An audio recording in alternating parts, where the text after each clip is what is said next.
Welcome back to the Pittsburgh Basketball Show. I'm your host, George Michalowski with PSN. Today I have a very special guest. After a couple former Panthers joined me earlier this week, we have a current Panther, a new Panther. So, Amsal Delalic. Amsal, thank you for joining me, man. Welcome on. Thank you. It was good to have you. So, how do you like Pittsburgh so far? You've been there for, what, a couple of weeks? How do you like it? I mean, it's an amazing city. It's very different than it is from back home in Bosnia. It's a very bigger city where I'm used to being at, and it's been amazing actually. Just being the first time here in the United States and getting used to all my teammates who have really helped me out, and all the coaches through the past like two weeks. So, I mean, it's gonna be better. I know that for sure, but it's an amazing experience for me. So, you already answered a couple of my other questions I wanted to get into. So, you had never been to America before your visit to Pitt? I mean, I've been on when I was on visits to VCU and Creighton. I Okay. went on like a week, like 2 3 days at one college, 2 3 days at the other college. But I've never been like visited US, any of the cities or anything like that. So this is like my first time that I'm like in a city and I'm gonna be playing basketball there and living, let's say. So what's been the most surprising thing to you so far? What has surprised you about America that you didn't expect? I mean, it surprised me at how like the some cities are like bigger. I think Pittsburgh is a very well-rounded city. It has everything that you need, and basically, I mean, there's just like a lot of opportunity here.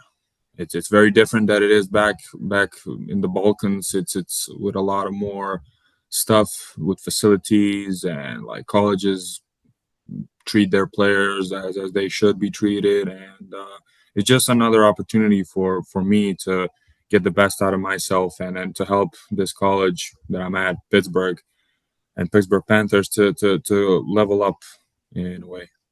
Yeah, man. So about Pitt, like when did you first hear from a coach on Pitt staff? Who was the coach that first reached out? How did this all start? It started very from out of nowhere. I mean, I visited two colleges, VCU and Creighton, and I flew back. And as I was going from Belgrade to Bosnia, I got a call from a guy who has the connections here, who's a manager, and he told me that Pitt was very interested. And I was like, I don't know when they wanted me to go back immediately, like the next day, but I was way too tired. And I said, can we like try something out? Like, and I was like debating, should I or would I go? And with my dad also, because it was very exhausting for us, like flying 10 plus hours, 15 hours almost, like going back Mhm. and forth. It would be very exhausting for us. But I said let's do it. Let's Why not go to another college and visit it? And after we visited, I mean Tim O'Toole was the guy who really messaged my manager and myself and was really wanted me to come here. And also Jeff, the head coach, was very intrigued with the stuff that I can bring to the team, and that's how recruiting started, and that's when I came, and everything rest is history. What was the deciding factor? Like you were weighing Pitt against Creighton, VCU. What stood out about Pitt? Was it that relationship with Coach O'Toole, Coach Capel, or what stood out? I mean, it was just the I don't know. I felt like it was like at home here for some reason. I don't know why. I mean, the guys were great. I've met up when I was on the visit. I met up with some. I met up with Beba, with Cam, with Pop, with the twins, and I don't know. I got a feel of like that relationship the coach has with all the players, and I was like, this kind of like this is something that I was looking for, and like to have that thing that Jeff said, to have that freedom that he gives players. That's something that really like clicked for me, and it was a very easy decision, let's say, that I made. So yeah. Yeah, so you talked about the freedom that Jeff gives his players. He pitched that to you, obviously, and you liked what you heard. What is the ideal playing situation and style for your game? Like, what do you thrive in on the court? Well, mostly I thrive in shooting. I mean, the 3-point shooting. I'm very a very good shooter. These past 2.5 years playing professional basketball has really developed me in a way of understanding more of being on the court at any time and doing your best that you can at the moment.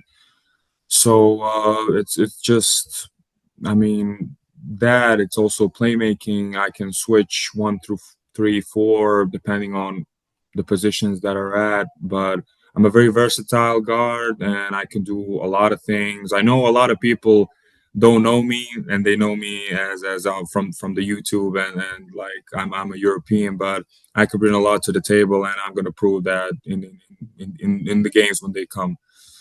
Yeah, I mean, we saw two European guys get picked in the draft a couple days ago, first, second overall. Obviously, Luka, Jokic in the league right now. Who are some of the guys that you have built your game and modeled your game after? When I was younger, I was watching mostly KD, let's say, because I was like always like taller than everyone and could handle the ball. But that kind of narrowed down a little bit like 2.5 years ago when I started playing pro. And I've been just looking at a lot of Bogdan Bogdanovic from Atlanta Hawks. I've been trying to get that game in my game a little bit, trying to see how he sees the game and all that. Also, been watching a little bit of Tony Kukoc also.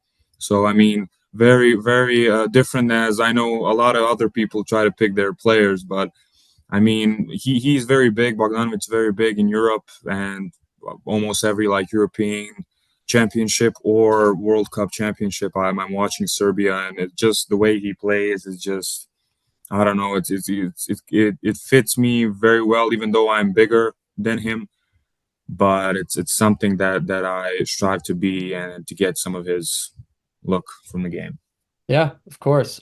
So has college basketball always been something you wanted to do? Like you were playing professionally the past few years. Did you ever consider just staying over there or trying to get to the NBA another way, or did you always want to play in college? Well, it was a dream. I mean, when I was 15, 16, I was very into college basketball and watching March Madness and all the teams, and I was like watching, and I was very like intrigued how they played and how everything is different than it is in Europe. So, but basically, it kind of just, I don't know. I didn't know it was going to be this later to have this opportunity, but it was in one way my dream to come here and to get myself to try to do the best out of me and to come here and to set my skills with other players. But yeah, that's basically it. Yeah, you mentioned the differences between American college basketball and the basketball you grew up playing and watching in Europe. What are some of the differences that you see either being taught, like from you when you were a kid to what you're being taught at Pitt, or from the professional game versus the college game here? Like Europe versus America basketball wise, what are the differences? I mean, if you're in Europe, it's more like every possession matters, even though it's here the same in America. But it's like very strict there. Coaches are very strict with what they want, and you have to be, let's say, you have to put everything aside. You literally have to be for the team, and there are some great individual players in Europe, but mostly it's team first, and every club is really ready to step up their game when it matters the most.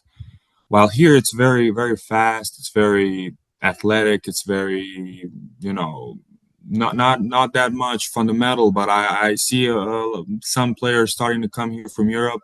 It's going to be interesting in the past few years because this NIL stuff has started also. So Right. I mean, I don't know what's going to happen with, is it going to transition a little bit, but it is way faster than it is back in Europe. In Europe, it's more possession by possession rather than here running and outscoring, rebounding, and doing the basic stuff. Yeah, very interesting. So you're from Bosnia. How many languages do you speak, and what languages do you speak? I mean, I only speak Bosnian and English. Okay. English is like my second language, but even though when I was young, I mean, I speak fluently English, so it's not a problem for me. Oh yeah. But mostly Bosnian and English, and I don't know some words like in Spanish, maybe like French, but not that much like below beginner stuff. So yeah. I got you. And off the court, what are some of your hobbies? What do you like to do outside of basketball? Well, mostly it's, let's say, chill, take naps. Basketball is something that has been stuck with me from when I was born. My dad also played professional, so like basketball has been the only thing, let's say, the only job that I had, the real job for the past 2.5 years. So basically, it was all around that and just getting my body to rest. And I don't know. I sometimes like to play video games, spend time with my family. That's what's most important to me. Even though I'm far away from them right now, but I know that I know I'm gonna see them soon. But to get best out of that time with my family is something that I strive to. Yeah. And what would you say um, was your favorite sport growing up? Was it only basketball? You said your dad played professionally, but did you play any other sports or was it always basketball? I played soccer, let's say football, as I would call football in Europe. But I played it for, I don't know, was it like three or 4 months, and I just got bored of it. And when I started like playing basketball, like when I was literally going to my dad's games and always around with the ball. And when 2009 came by, when he opened his club, that's when it started officially. And after that, I never looked back. So since I was like 5, 6, that's when it all started, and here I am now. And what kind of player was your dad? Was he similar to what you think you're going to become, or was he shorter, taller? Like what kind of player was he? No, he is 6'10". He was a center, Yeah. and he was a very funnily skilled center. He was also, earlier in his career, he wasn't that big, but as he got older, he got a little bigger and a lot more stronger. And he was very a very smart player. Also like to pass. Also like didn't want to force stuff because, as I said, in Europe it's very different. But that stuff that he teach me from a very young age, to just play basketball on instinct, and it helped me a lot. Even though he is a center, he also every summer teaches me stuff on the low post, so that I have that in my game also. So I'm very thankful for him for that. And I can tell you that when I was younger, I watched Milos Teodosic a lot, and that's what kind of started my instincts for passing, and I just developed it throughout the years, and became a routine for me. So I see you've got an Oakland Zoo shirt on. Yeah. Have you heard anything about the zoo, about the Pitt fans that are going to be supporting you here next year? I mean, I've heard a lot that they're really crazy. They really love the Panthers, and that they're a very good support. And I just can't wait to walk out and to play in front of them, play here at home. It's gonna be special. I mean, it's gonna be new for me. I'm gonna have to adapt as quick as possible. That's what I'm doing right now. So, but it's gonna be a very interesting season, and I think it's with their help we can do a lot of things. Awesome, man. Well, Amsel, thank you so much for joining me today. I really appreciate getting to know you here. I'm sure the Pitt fans will as well. And we'll see you in November for game one against Radford. Good luck with everything this summer, man. For sure. Thank you very much. All right. Have a good one. Thanks, man.